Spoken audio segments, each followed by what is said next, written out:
जसं तुमचा त्या दिवशी मेसेज आला, तुमचा मेसेज आला तेव्हा मिस्टरांनी सांगितलं की तू करशील का 4 वाजता. म्हटलं ठीक आहे, मी करेन, मला काही प्रॉब्लेम नाही. मला काल रात्रीपर्यंत माझे मिस्टर कंटिन्यू विचारत होते, तू नक्की 4 वाजता उठून करणार आहेस, तू नक्की 4 वाजता उठून करणार आहे. मी लिटरली सांगू, मी रात्री 3 वाजताचा अलार्म लावल्यापासून 3 वाजल्यापासून जागी आहे की मला 4 वाजता हे सेशन अटेंड करायचंच आहे. आणि आजचा एक्सपिरियन्स त्या दिवशी घेतलेला एक्सपिरियन्स सारखाच होता, ऍक्च्युली त्याच्यापेक्षा खूप वेगळा होता, खूप. म्हणजे जसं बाकीच्या बोलल्या, हे मला फर्स्ट टाइम फील झालं की माझ्या हातातून काहीतरी कंटिन्यू जातंय किंवा माझ्या अंगात काहीतरी, म्हणजे काय म्हणतात ना, असं मला फील होतंय काहीतरी आत येतंय किंवा जे आहे ते बाहेर जातंय.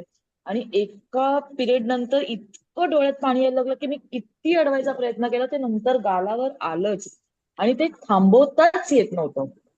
की इतकं इतकं वेगळं होतं ना, म्हणजे लिटरली असं मध्येच अंगावर असं वाटायचं की काटा येतोय, म्हणजे पूर्ण पायात असं जाणवत होतं, हाताला जाणवत होतं, इव्हन माझ्या पोटातून असं जाणवत होतं, ओटी पोटात स्पेसिफिकली, की दुखतंय किंवा असं काहीतरी फिरतंय.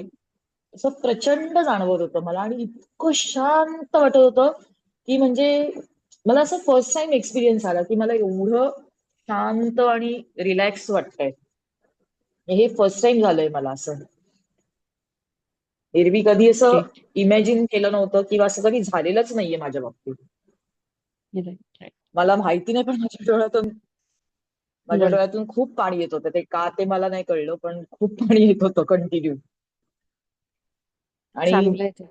जसं अं, आता मुलगाला पण येत आहे, छान वाटलं. Good, good.